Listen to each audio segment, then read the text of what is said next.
Today we are going to talk about heart failure. Heart failure is a condition in which the heart cannot pump adequate blood to meet the normal metabolic body demands. This happens because there is a disease that is affecting the heart, making it incapable of meeting the daily metabolic needs of the body. There are times that the heart is not able to pump adequate blood of what it's supposed to eject out, and we call this heart failure with decreased ejection fraction. And then there is also situations where the heart is not able, it pumps out adequate blood, but the blood that comes into the heart is inadequate, so that even when it is pumped out, it does not meet the metabolic demands of the body. And this is heart failure with the normal ejection fraction. So what are the main causes of heart failure? One of the diseases that affect the heart is the diseases of the heart valves. There are various valves. In the valve, you have the mitral valve, the tricuspid valve, the aortic valve, and the pulmonary valve. And this one can narrow, what we call stenosis, or they can inadequately close, what we call regurgitations. Then you have problems with the heart rhythms, where we have abnormal heart rhythms, what we call arrhythmias, condition like atrial fibrillation. Then coronary artery disease, where there is inadequate supply of blood to the heart, leading to myocardial infarctions. Then you have some people with familial diseases affecting the heart muscle, where the heart muscle becomes thicker and hypertrophied, leading to inadequate filling of the heart. Then uncontrolled hypertension leads to increase in heart muscle, and this would lead to coronary artery diseases. Then we have excessive use of recreational drugs like cocaine, excess use of alcohol, leading to condition we call cardiomyopathy, and also some infections to the heart, like we have streptococcal infection leading to valvular diseases. We can also have viral infections leading to heart muscle diseases, a condition called myocarditis, which is infection of the heart muscle. So what are the symptoms of heart failure? Patients will present with swelling. The swelling could be on the face, the hands. If they have been standing, there will be swelling on the legs. And if a patient has been lying most of the time, then there will be swelling over the lower back region. Then there would be, because of the increased fluid volume in the body, then patients will tend to increase in weight. They may also have increase in the abdominal diameter because of the increased fluid overload. Then when you look at the veins in the neck, what we call the jugular pressure, the jugular vein, there is increased pressure, so that there is an enlargement of the jugular veins. Because of the inadequate supply of oxygen, then the patients are lethargic, they are tired, they may be anorexic, and they may have poor appetite. They may have an irregular heart rate. There could be increased passing of urine at night.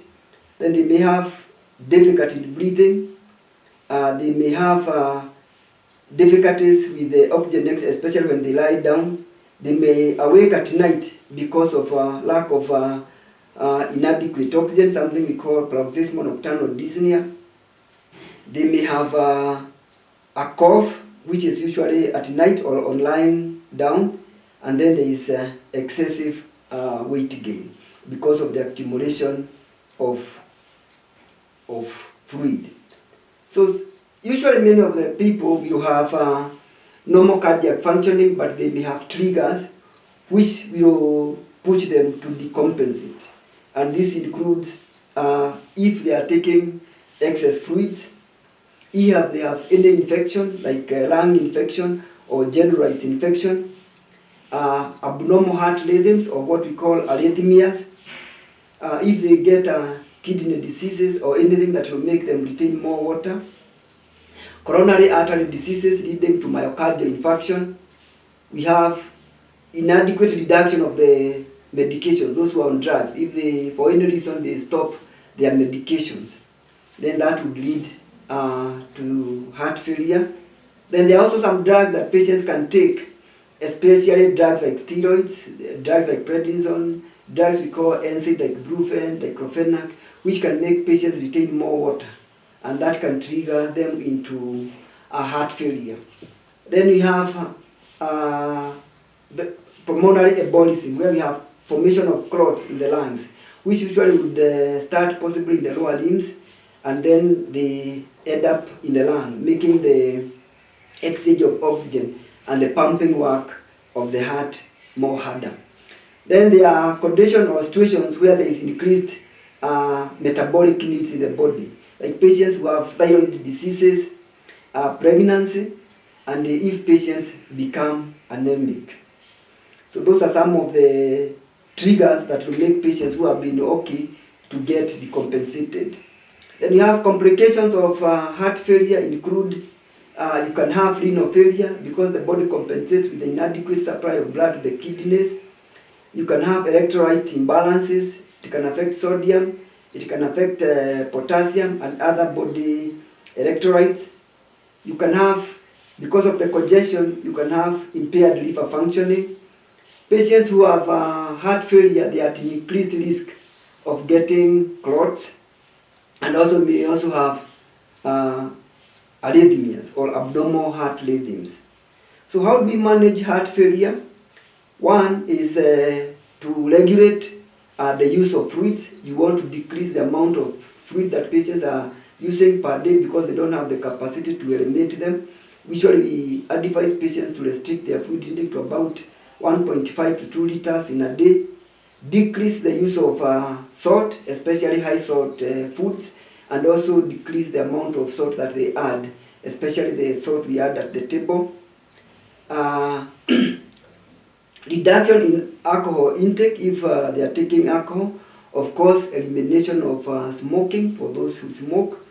And then also exercises, especially as the body can tolerate. And then there is the use of drugs. There are various drugs that are used in the treatment of heart failure. We have drugs we call diuretics. We have drugs we call AC inhibitors.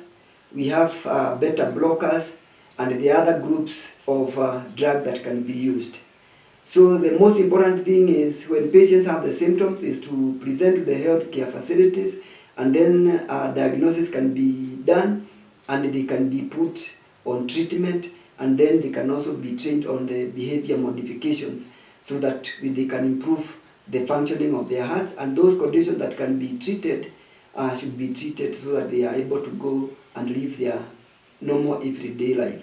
So thank you very much. We encourage you to subscribe to our YouTube channel. Give us your comments. Also, we ask you to also recommend our YouTube to friends and colleagues so that we also continue learning together and maintaining our health. Thank you very much for listening to me.